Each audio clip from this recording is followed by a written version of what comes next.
A sessão TV Atende, recebendo hoje a psicóloga e psico-oncologista Alessandra Nocioli. Tudo bem, Alessandra? Tudo bem, Sandro. Alessandra aqui hoje para falar sobre psico-oncologia, que é um tema bastante interessante, ainda um pouco desconhecido de nós aqui em Andradas e também na região. Alessandra, o que seria a psico-oncologia? Então, Sandro, a psico-oncologia, ela surgiu da necessidade do acompanhamento ao paciente com câncer, dos familiares desse paciente, porque a gente entende que o ser humano ele é munido de uma integração de vários aspectos, os emocionais, sociais, culturais, né? Então, tratando do emocional desse paciente, a gente consegue ajudá-lo no enfrentamento da doença. Mas no caso oncologia, é bom que se frise, se refere somente a câncer. Oncologia refere-se somente a câncer.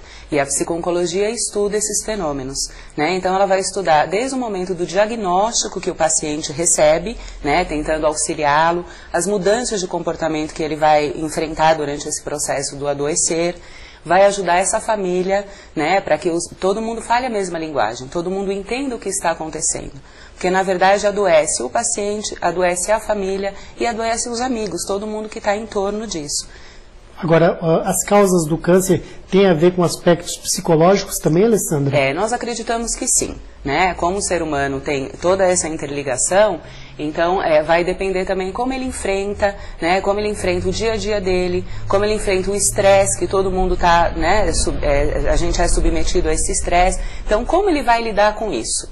Né? E tem uma pesquisa que diz assim que 4 anos anteriores ao aparecimento do câncer, a pessoa pode ter sofrido uma perda muito grande, seja uma separação, seja a morte de um ente querido, né? Ou alguma coisa que para ela tenha sido significativo. Não só isso dá o câncer, mas assim, somado vários outros fatores, como por exemplo a alimentação, a falta de exercício físico, tudo isso, mais essa perda pode sim ocasionar o câncer ou qualquer também outra doença, né, no ser humano. Uma vez eu li, Alessandra, que a falta de perdão também geraria o câncer. Pessoa que guarda muita mágoa, muito rancor, esses sentimentos negativos. Eu gostaria de saber se isso corresponde à realidade. Corresponde sim, Sandro, corresponde sim. Só cabe frisar que não é assim, se a gente não perdoa alguém ou a gente tem ódio de alguém, vamos desenvolver o câncer. Não. Isso pode sim ser um coadjuvante. Por quê? Porque a pessoa guarda isso para ela, né? Ela não consegue colocar isso para fora. E vai gerando, né, uma ansiedade, uma coisa que pode torná-la adoecer sim. Né? Como a gente pode ver até, por exemplo, tirando um pouco do foco do câncer, pessoas que passam nervoso têm dor de estômago, o outro pode ter uma dor de cabeça. Então o corpo ele vai sinalizar de alguma maneira o que o nosso psicológico não conseguiu resolver. Agora, nessa psico-oncologia, quais seriam as áreas de atuação? Então, a gente tem várias áreas de atuação. Temos a área da prevenção, que é uma área assim que precisa de muito incentivo até do governo, né, de outros órgãos competentes, para prevenir esse paciente. Né? Então, o que a gente precisa? Uma alimentação saudável, a gente precisa de exercícios físicos, a gente precisa resolver esse estresse da vida diária. Né? Temos uns programas interessantes, a prevenção do câncer de mama, que tem a camiseta. Então, de continuar com essa campanha, né? As pessoas saberem os agrotóxicos que elas consomem, enfim. Tem um outro nível que é a atuação direta com o paciente, né? Quando o paciente já adoeceu. Então, o que a gente vai fazer? Vai fazer todo um trabalho com ele. Tem uma frase que dizia assim, o paciente morreu de diagnóstico. Por quê? Dependendo do que ele entende sobre o câncer, ele pode sim desabar, né? Cair numa depressão e não querer se cuidar. Né?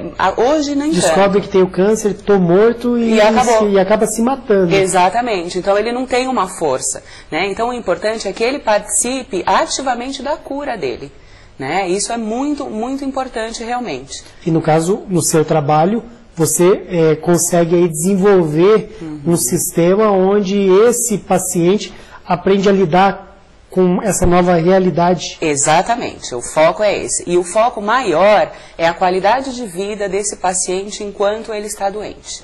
Né? Não é o tempo que ele pode ficar vivo, é a qualidade que ele tem. Tem muitas pessoas que acabam se entregando porque dizem que perderam a dignidade. não consegue tomar banho sozinho, fica dependendo da família. Então, assim, vamos reforçar o comportamento dessa pessoa para que ela consiga suportar isso e saber também que o câncer é curável. Por isso, ele é tão envolvido na área da prevenção. Quem faz os exames rotineiros, que não é uma coisa típica dos brasileiros, a gente acaba deixando tudo para a última hora, você detecta um câncer no início. E aí sim ele é altamente curável. Né? Então, assim, dependendo do estilo que a pessoa enfrenta essa doença, ela pode sim passar por cima de diagnósticos médicos que deram 6 meses e ir em frente.